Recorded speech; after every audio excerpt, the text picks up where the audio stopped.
отворил турнир во малото Свети Димитрија по повод денот на општина Зрневци, големиот христијански празник. Градоначелник на општина Зрневци од име на Советот на правотената стручна служба најнапред сакам да ви го честитам големиот празник, да сте живи и здрави, да ви се заблагодарам за вашето учество, со кое што покажавте овој турнир и од година на година заедно почитуваме сите да го растеме и негуваме почест на големиот празник.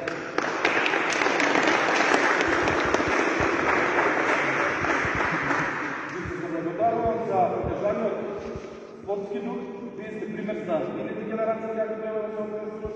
Едни млади луѓе за одржаната ферплей игра, општина Зрневци одвои скромни средства за парични награди, односно 20.000 денари, 15.000 денари за прво место, 10.000 денари за второ место и 5.000 денари за трето место. Како и благодарници за сите учесници, медали за најдобар голман, најдобар стрелец и најдобар играч и пекари за своено прво, второ и трето место. Председателите, мога да прочите и благодарници за тренери и какво да ви кажам. Благодарница на Зоран Шефиев.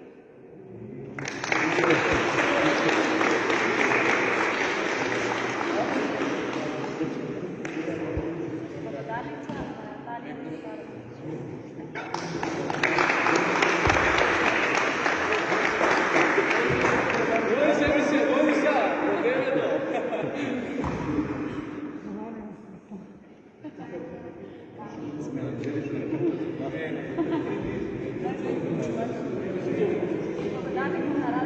Има ли некој медал да се учитава?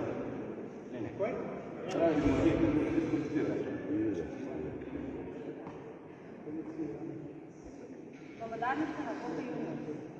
Хайде така.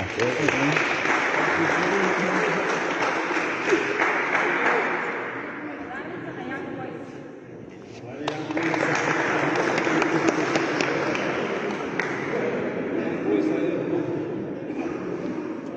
Благодарница на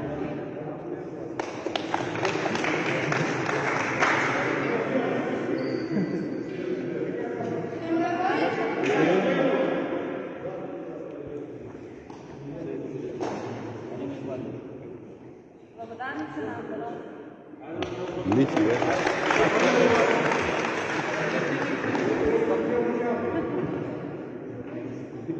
Благодарница на Антонов.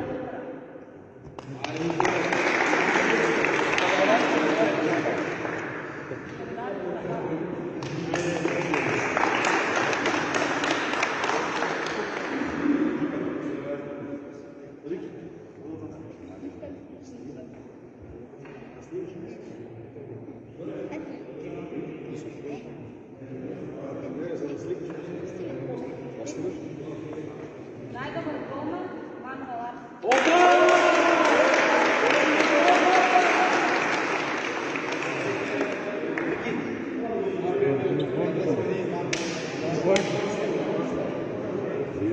Најдобар стрелец Драган Кирилов.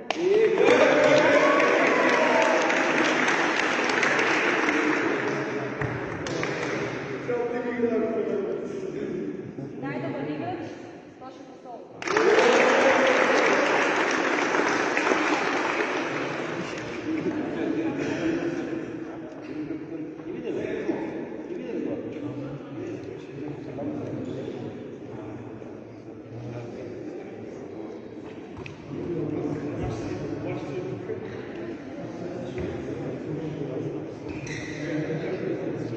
За освоено трето место, футболска екипа Антонов. Мити бе! Озе мити!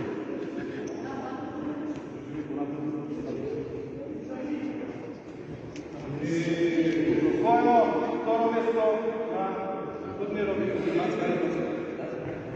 Ултра.